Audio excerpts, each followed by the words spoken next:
Oups. Donc aujourd'hui, je vais revenir à... Hier, en fait, je lisais un texte de Wan Shi, Je relisais un texte de Wan Shi qui s'appelle Conseil pour la pratique, qui est superbe. Et ben, je vous en ferai bénéficier dans la deuxième partie, dans la méditation sans objet, qu'il explique, à laquelle il initie de manière très intéressante, à mon avis. Donc on va commencer par la première méditation focalisée, toujours pour apprendre à poser l'esprit et laisser l'esprit se poser, se recentrer à chaque fois qu'il repart.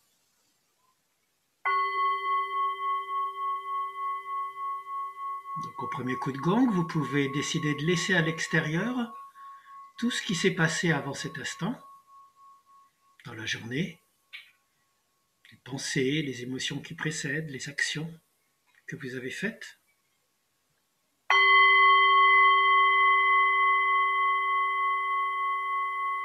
Pour retourner au deuxième coup de gong, le regard à l'intérieur de vous-même.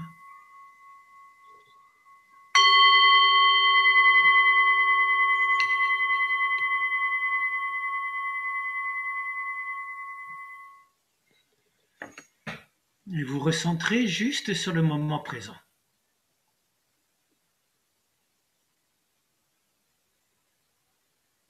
Le moment présent, c'est ici et maintenant. Dans cette pièce où vous êtes, face à cet écran qui continue sa vie sans que vous le regardiez.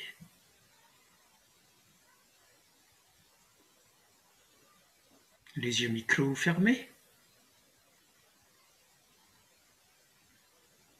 En étant attentif aux sensations de contact de vos pieds avec le sol, votre ancrage dans la terre. Les pieds bien posés à plat, pas sur la pointe des pieds, pas sur les talons, pour avoir une posture juste.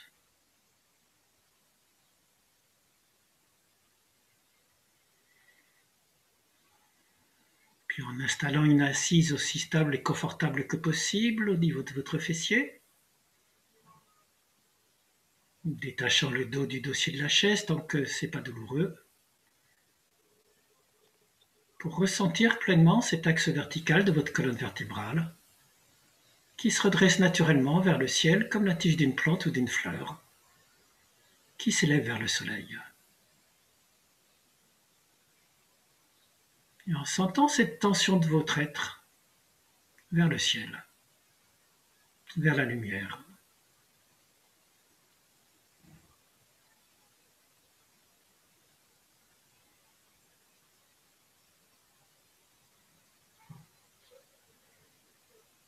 Et quand vous êtes assis installé dans la posture, vous pouvez décontracter la mâchoire inférieure, souvent crispée par l'effort.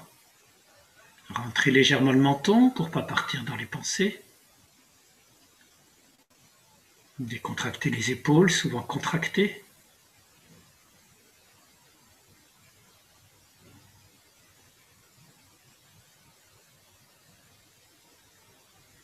Et vous laissez revenir dans votre corps, habiter pleinement votre posture.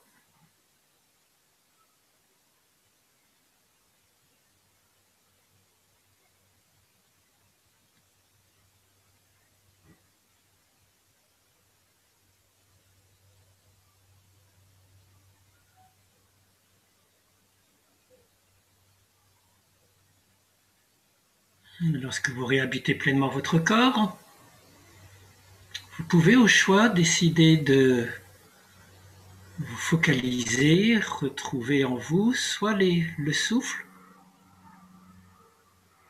vous rebranchez sur les mouvements de l'inspiration et de l'expiration en ce cas-là, soit vous pouvez aussi choisir comme objet de focalisation les sensations corporelles qui passent à chaque instant à travers le corps.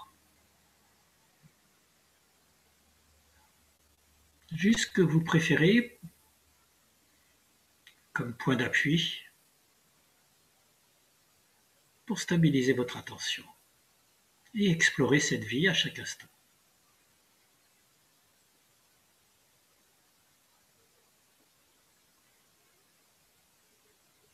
Si c'est le souffle, vous vous rendez attentif aux sensations dans le corps à chaque inspiration, chaque expiration, reconnectant de l'intérieur avec votre souffle, sans chercher à lui imprimer un rythme quelconque.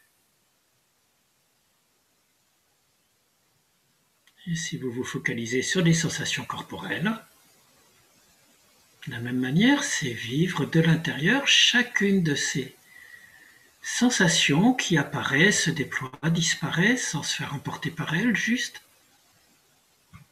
attentif à ce mouvement perpétuel de nos sensations internes. Parfois il n'y en a pas, et puis parfois une autre va surgir à tel ou tel endroit dans le corps.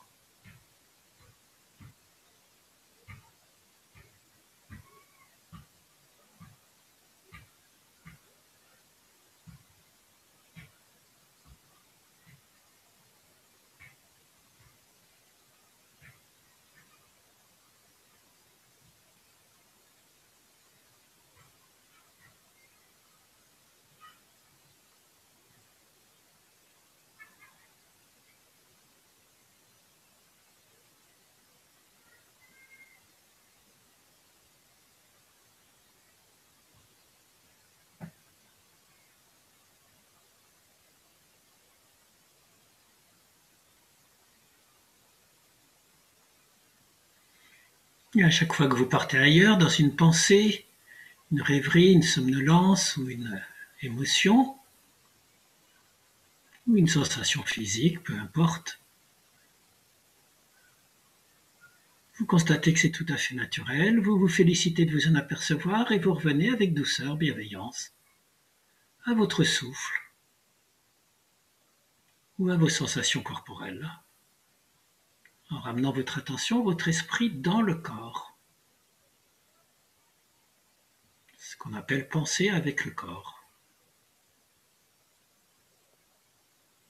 pas dans la tête.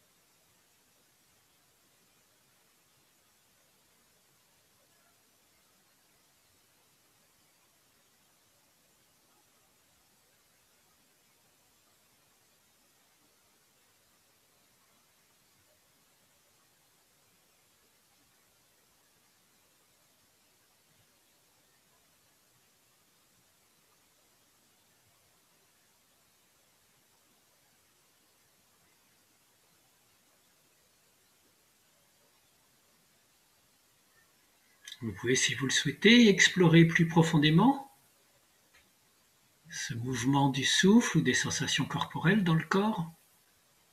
Si vous focalisez sur le souffle, simplement explorez le circuit du souffle dans le corps, comment à l'inspiration, vous pouvez sentir l'air qui frémit entre les narines supérieures et la lèvre supérieure, entre les narines et la lèvre supérieure, pardon.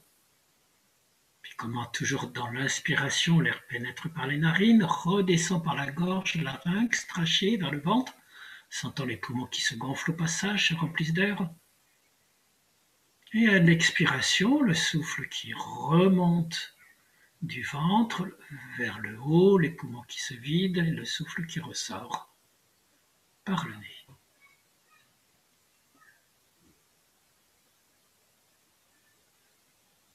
Et si vous êtes focalisé sur les sensations corporelles, vous pouvez de la même manière nommer intérieurement chaque sensation que vous sentez passer, aussi fugace soit-elle. Pieds, dos, lèvres, etc.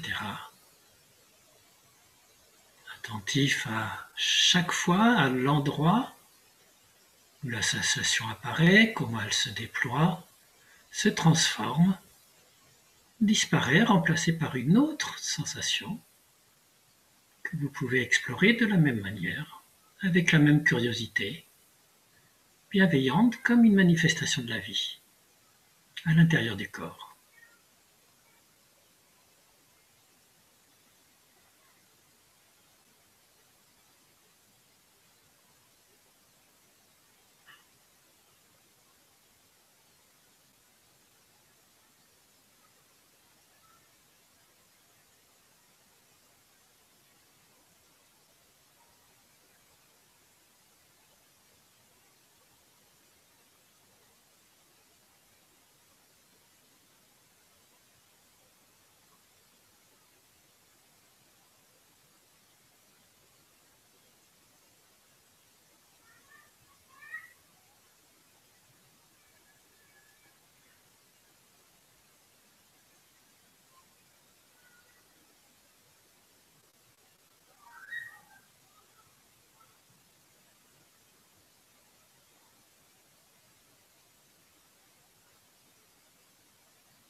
Et si vous le souhaitez, vous pouvez maintenant explorer une autre facette de la vie qui change à chaque instant, en changeant donc de support, de point d'appui à votre attention. Si vous étiez sur le souffle, vous pouvez décider d'explorer les sensations corporelles. Si vous étiez sur les sensations corporelles, de vous recentrer sur le souffle.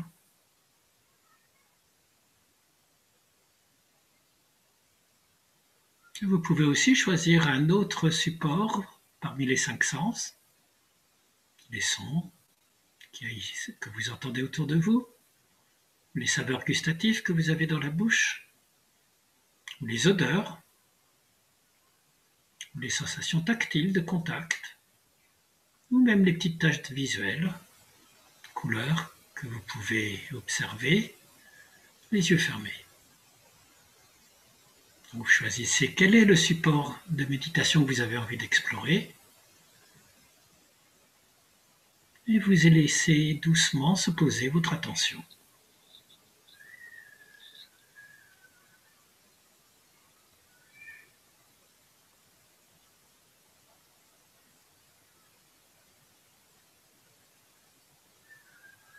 Attentif à ce frémissement de la vie, qu'il soit tactile, sonore, auditif, olfactif,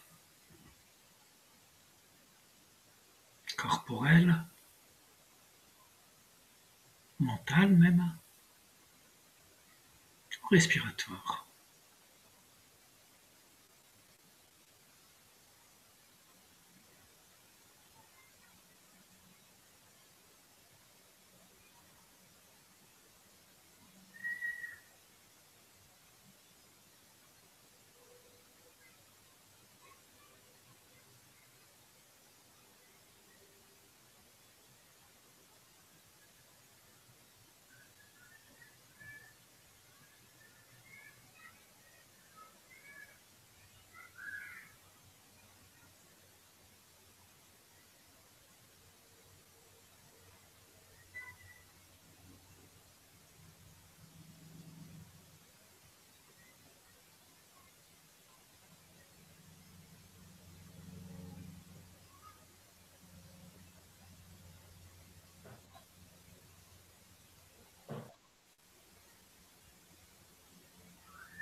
Et quel que soit l'objet sur lequel vous focalisez votre attention, vous pouvez peut-être aussi explorer comment votre esprit fonctionne, réagit face à cet objet, ces stimuli qui y apparaissent.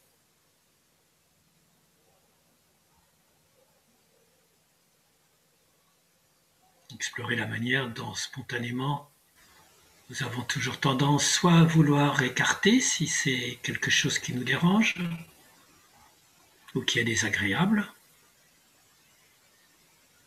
soit avoir envie de le cultiver, de le garder pour soi, de le faire durer si c'est quelque chose d'agréable.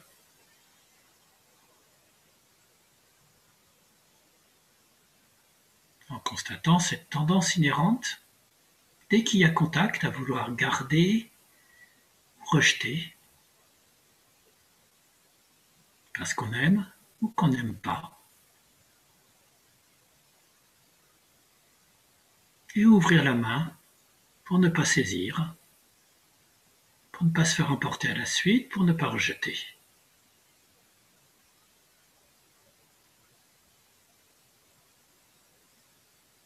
Ni repousser de la main, ni s'agripper avec la main, juste la laisser ouverte, comme en méditation, et laisser passer, lâcher prise.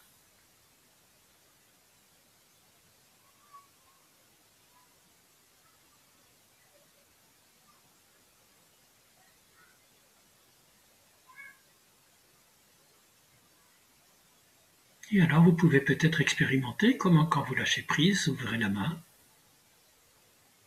le phénomène sur lequel vous étiez focalisé s'écoule, s'auto-évanouit, se transforme, disparaît, laissant un autre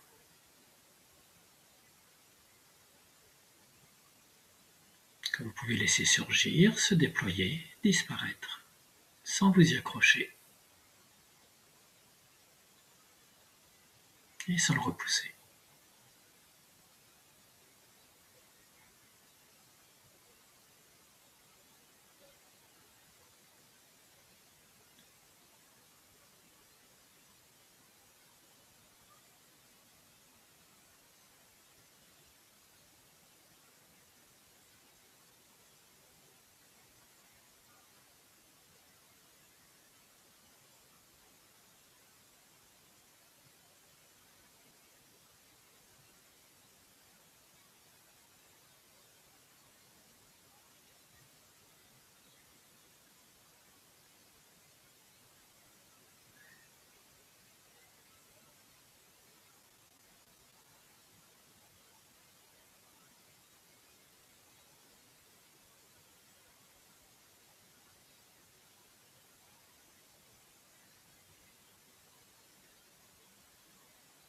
Et si vous le souhaitez, vous pouvez maintenant vous détacher doucement de ce support de méditation que vous avez choisi pour focaliser votre attention,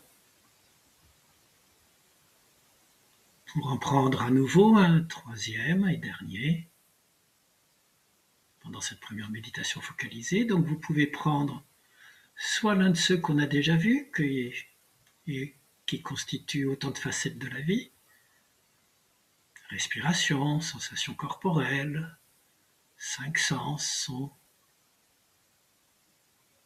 Vous pouvez aussi maintenant explorer de la même manière que vous l'avez fait jusqu'à maintenant, explorer juste toute cette activité mentale, ces pensées, accompagnées ou non d'émotions, ces images mentales, qui elles aussi apparaissent pendant ma méditation, forcément avec des souvenirs, des projections dans le futur, la voix de notre radio intérieure. J'ai décidé de l'aborder maintenant avec la même confiance, détachée, le même intérêt curieux, bienveillant, en y voyant une manifestation de la vie aussi. Les pensées ne sont ni plus ni moins que les sons, que les sensations corporelles, que tout ce qui apparaît par les 5 sens. Pour les Indiens, c'est juste un 6e sens, le mental, dont on peut explorer les méandres aussi, en ouvrant la main pour ne pas s'y accrocher, et pour ne pas les rejeter parce qu'on aurait peur qu'elles ne nous plairaient pas.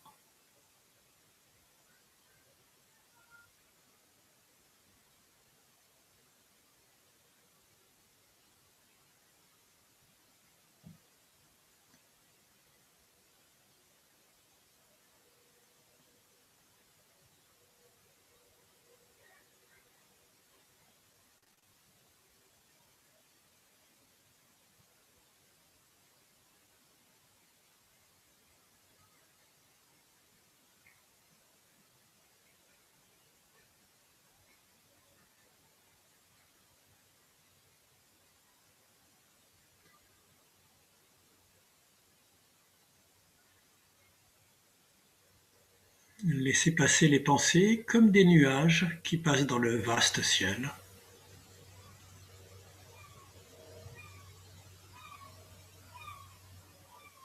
En étant ce vaste ciel, plus large que tous les nuages, ce vaste champ de la conscience, plus large que toutes les pensées, qui peut les accueillir et laisser passer, sans se confondre avec eux.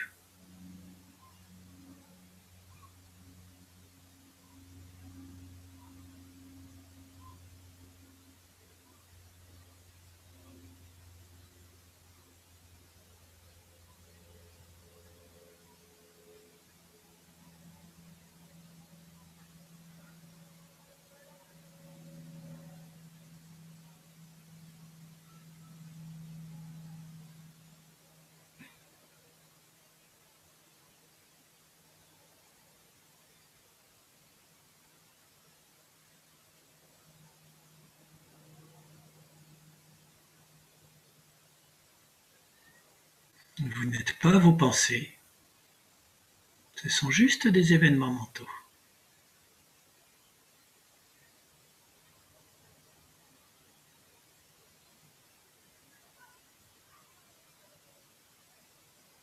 pour vous aider à vous déscotcher des pensées, ne pas vous identifier à elles. Vous pouvez aussi, si vous le souhaitez, lorsque vous êtes repris par des pensées, ce qui est tout à fait naturel, des images mentales, vous pouvez simplement observer vers où elles vous emportent. Est-ce que c'est une flèche qui vous amène vers le futur en sortant de votre moment de méditation? Ou une corde avec une encre qui vous ramène au passé, qui ramène en arrière? Ça peut être aussi des pensées associatives qui nous amènent dans des rêveries, des jugements sur l'exercice ou autre. À chaque fois, on peut sentir cette tension de la pensée, comme une flèche qui veut nous emmener ailleurs. L'observer avec intérêt et curiosité. Et décider, on peut alors, juste dire intérieurement là où elle veut nous emmener, son objectif, futur, passé, jugement, rêverie, et décider de revenir à sa source, juste à l'endroit d'où elle est née, cette pensée, dans mon corps, ramenant la pensée dans le corps, ramenant votre attention dans vos sensations corporelles, dans votre souffle, là où il y a toutes les chances qu'il n'y ait pas de pensée. Puisque c'est les pensées qui nous font sortir du corps, nous projeter à l'extérieur ou revenir en arrière. Et que le corps revient juste dans le corps, dans le souffle. On est juste présent aux sensations.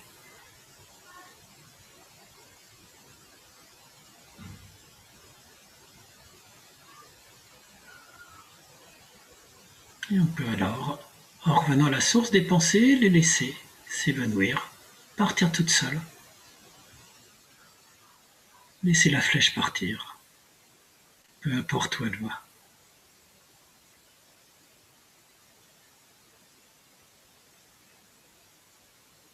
Du moment que vous ne la suivez pas.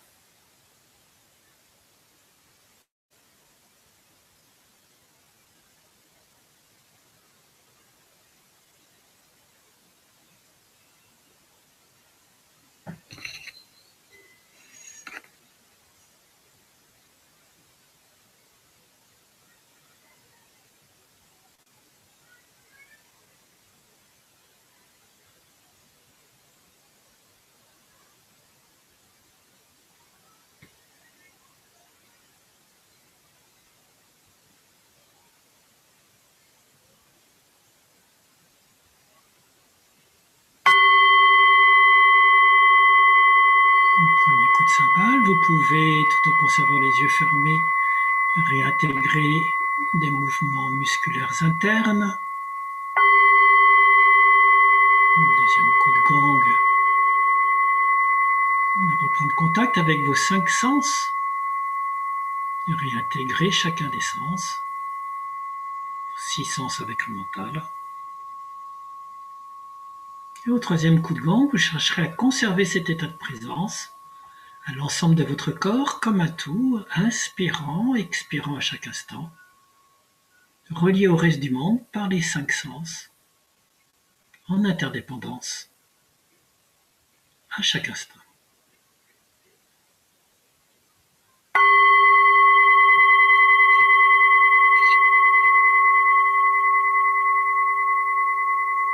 Et vous pourrez alors, lorsque vous le souhaiterez, doucement rouvrir les yeux, bouger les membres, accueillir les visages des autres dans la galerie. Vous levez pour une petite marche méditative.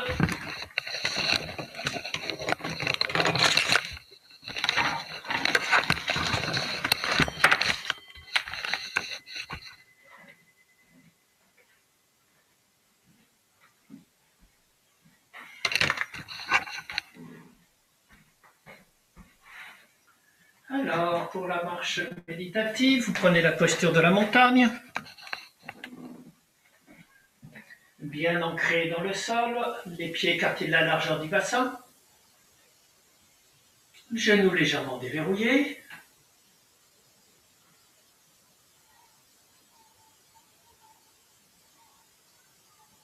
En sentant votre souffle comme un arbre qui respire. À l'inspiration, tout votre être qui s'élève doucement, imperceptiblement vers le ciel. Les épaules qui remontent légèrement. La colonne vertébrale qui se redresse comme un serpent. À l'expiration, les épaules qui retombent, les organes qui descendent, tout le poids du corps qui vient dans la voûte plantaire des gros orteils. Plusieurs fois, l'inspiration, l'élévation, l'expiration, la dépose.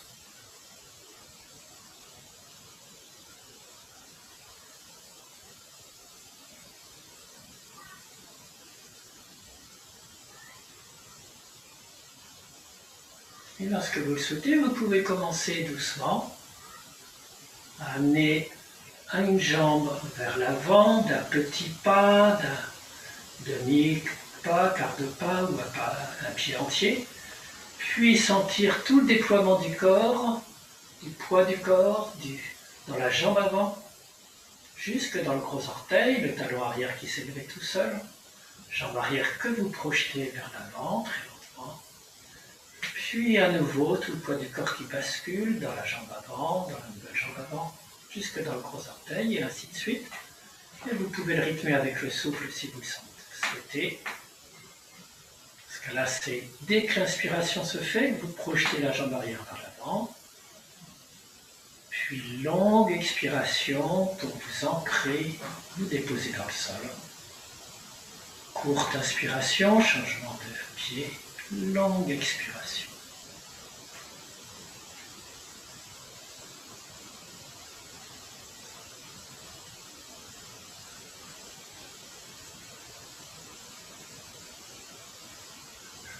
Comme si vous marchiez, avanciez dans une forêt vierge, impénétrable, pleine de dangers potentiels. Des serpents sur le sol, des tigres dans les branches des arbres, autre chose. Vous avancez très précautionneusement, tous vos sens aux aguets, comme si votre vie entière en dépendait.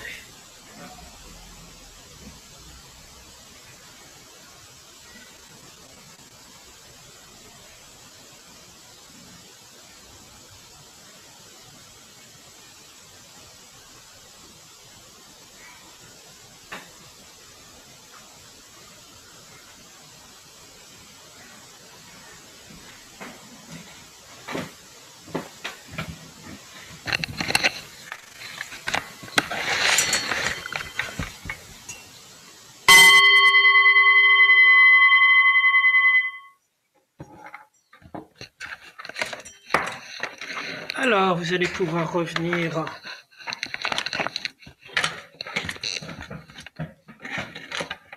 pour s'installer dans la deuxième méditation.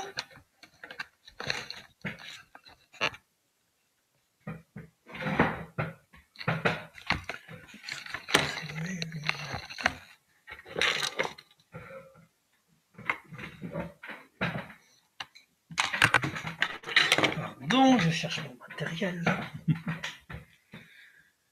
Voilà.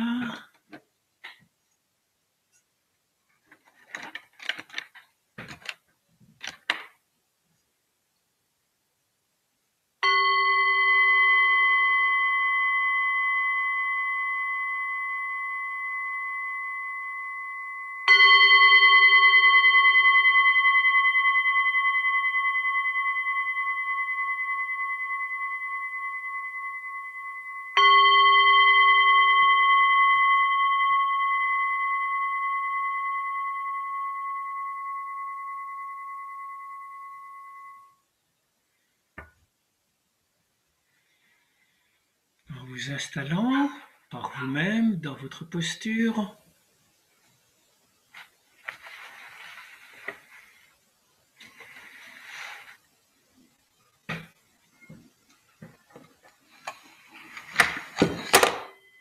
pardon.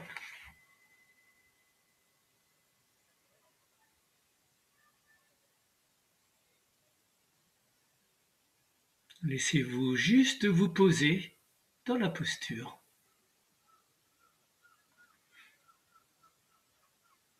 comme si votre corps retrouvait de lui-même la forme de la posture, s'y déposer.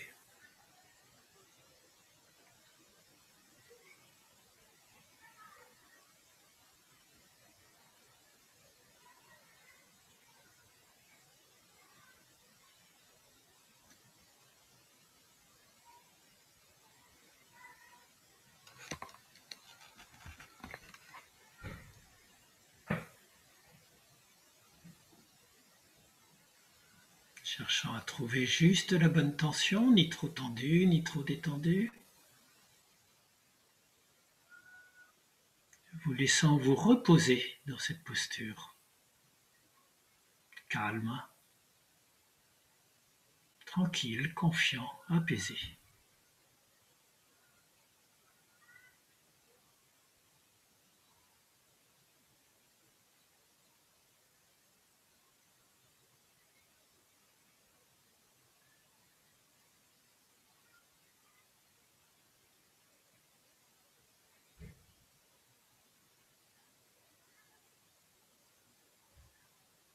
Et vous pouvez alors vous déposer. Déposez votre moi, déposez vos soucis, déposez vos pensées, vos désirs. Juste tout déposer dans cette posture.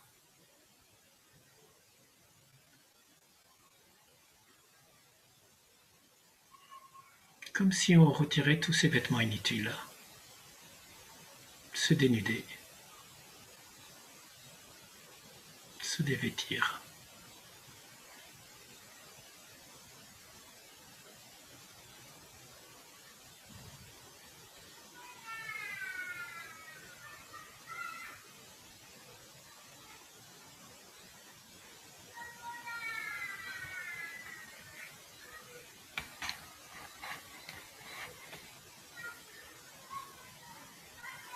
Et vous pouvez alors juste sentir comment il est possible à chaque instant de se déposer dans ce vaste espace de la méditation, prendre refuge dans cet espace large.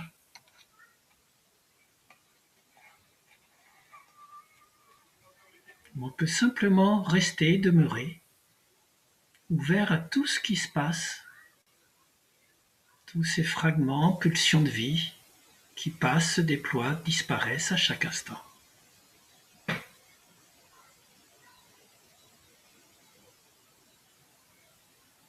Déposez-vous juste dans ce vaste espace de la méditation, il n'y a rien à faire. Et laissez la méditation se faire elle-même, sans intervenir, sans rien vouloir, sans contrôler. Juste laisser être les choses, les événements, et vous laisser être.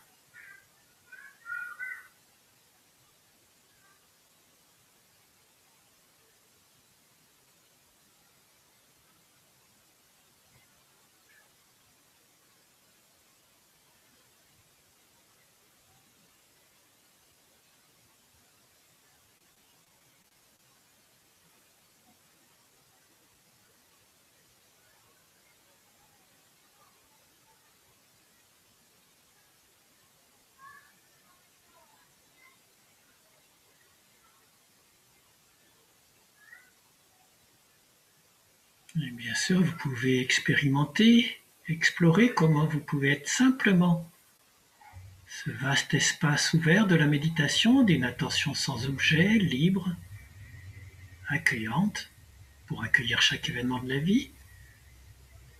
Ça n'empêche pas du tout tous ces événements de se produire. Des pensées, des sensations, des émotions.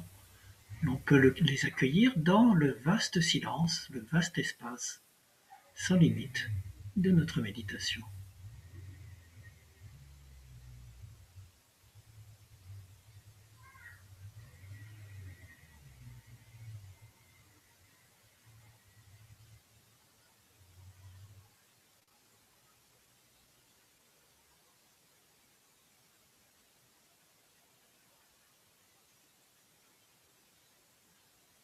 Ne pas chercher à sortir de l'un pour aller vers l'autre, sortir des événements qui apparaissent à la surface de la conscience pour retrouver notre vaste espace d'accueil, ni l'inverse. Juste laisser les deux cohabiter.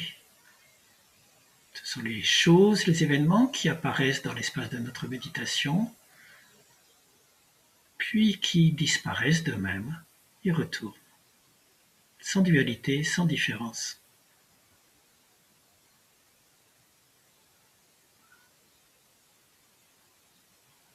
Sans qu'ils obscurcissent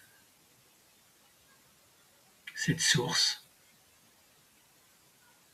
de présence, ce vaste espace de présence qu'on peut sentir à chaque instant et auquel vous pouvez revenir à chaque instant.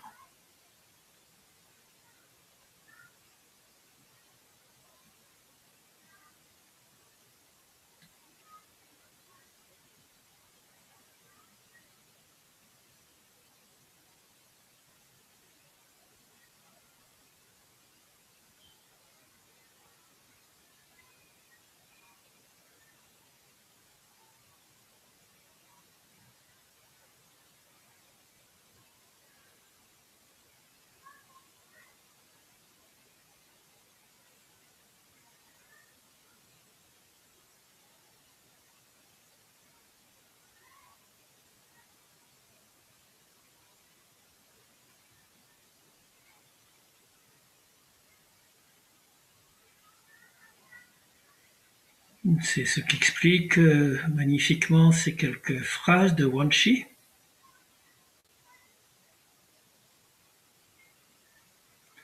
La source profonde, transparente, jusqu'à son tréfonds, peut irradier de sa lumière et dialoguer avec le moindre grain de poussière, sans devenir son complice. De façon naturelle, l'esprit et les phénomènes surgissent et s'harmonisent.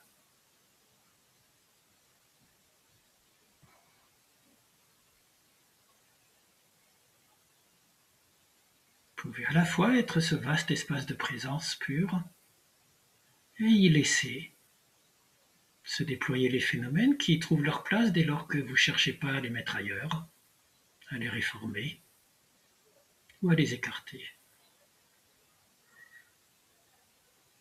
Ça s'harmonise tout seul.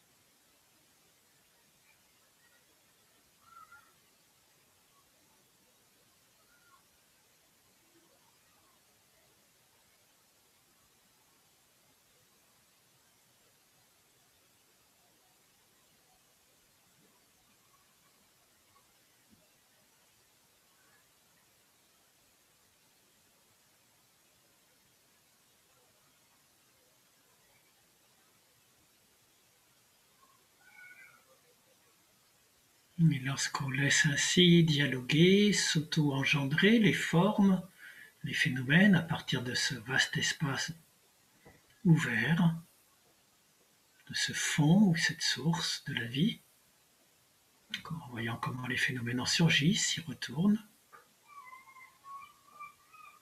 on peut même vivre ce jeu comme un jeu de manière quasiment ludique, comme y invite Wan Shi.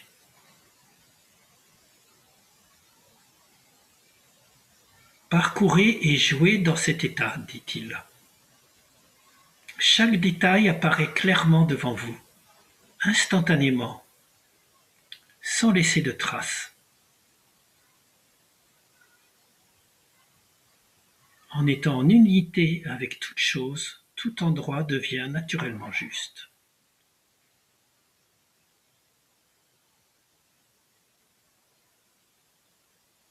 En voyageant dans le monde à la rencontre des phénomènes, chacun entre en soi-même joyeusement, et toutes les illusions sont autant d'éveil. Accepter de se vider de soi pour être plein, se remplir. Chaque instant est un éclat étonnant, plein et entier, sans obscurcissement, transparent.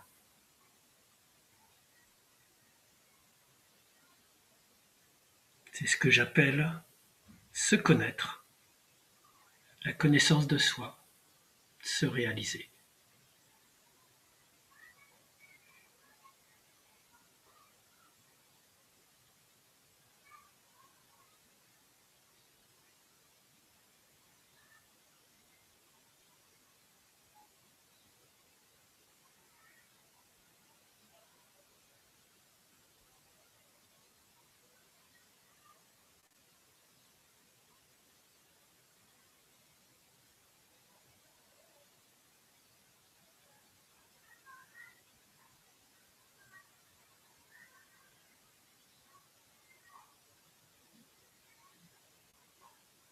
Mais quand vous partez ailleurs, ce qui est tout à fait naturel, vous dites que c'est comme un obscurcissement, vous revenez simplement à cette capacité de présence pure,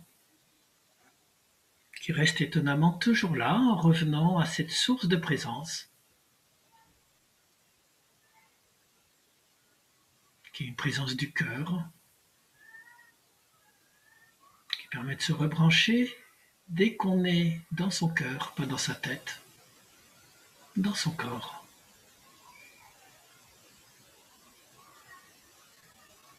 Pleinement ouvert, bienveillant envers cette vie qui se manifeste à chaque instant, sous toutes ses formes.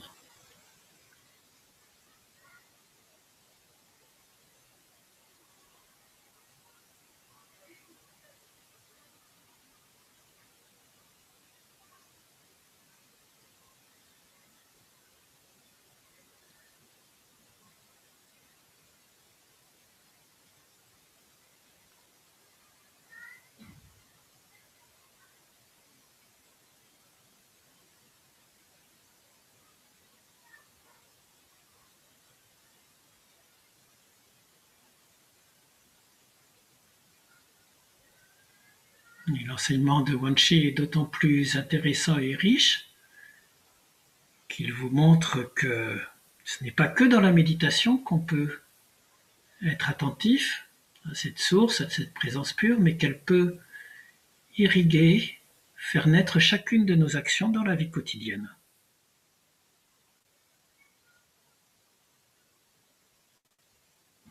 Si on demeure dans cet état, si on cherche à en trouver la racine dans chacune de nos actions, ces actions se déploieront librement,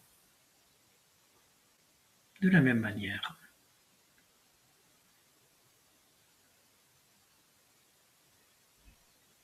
Vous pouvez, dit-il, vous pouvez résider dans cet état et devenir juste, pur, lucide, lumineux.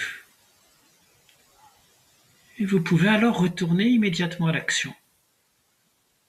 Vous accorder à toute chose, faire face aux événements, savoir comment y répondre.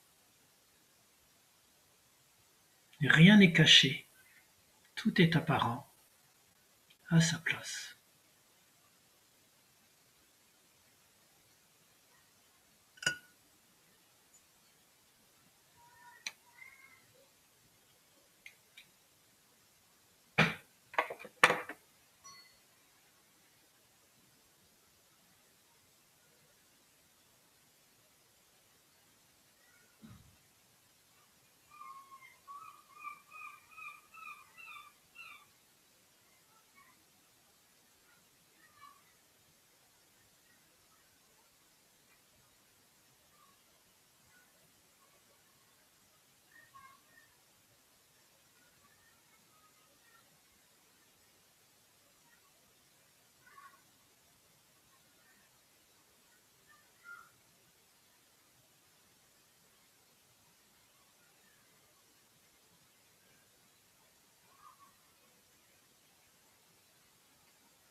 Alors, vous pouvez rebouger, revenir dans l'action.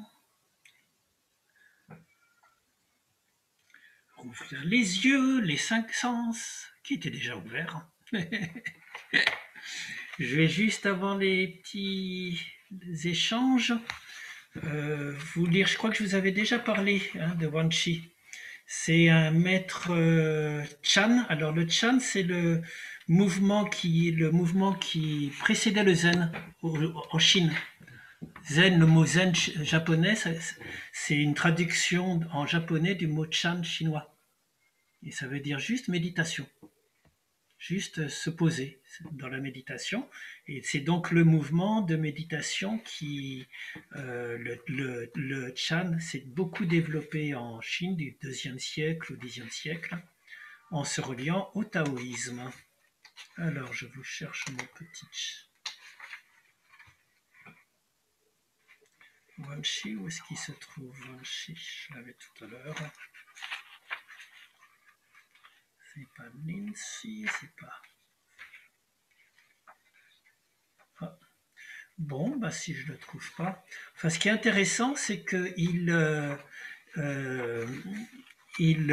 pas milite, il met en avant ce qu'on appelle un éveil immédiat, avec cet espace large de présence pure à partir duquel on peut méditer, sans qu'il y ait de différence ou de contradiction avec le monde de l'action, comme vous l'avez vu à la fin.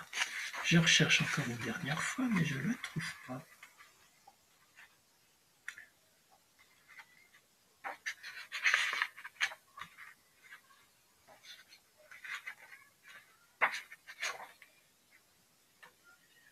Bon, bah écoutez, je vous le redirai peut-être la prochaine fois. Je cherche une dernière fois.